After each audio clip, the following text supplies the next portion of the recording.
Season's greetings, everyone. I'm Megan Schiel, class of 2016. And I'm Annie Cameron, class of 2020. And today we're going to share with you my family's special wassail recipe. Ooh, what's wassail? It's a special holiday cider drink.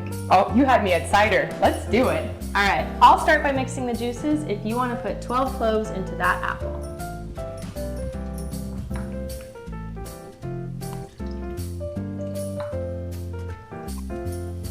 How's it going with those cloves? Oh, that was fast. I could use some help. Yeah, you look like you could use some help.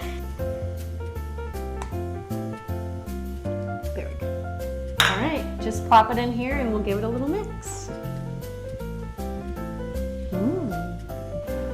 Now we're going to move this to the stove.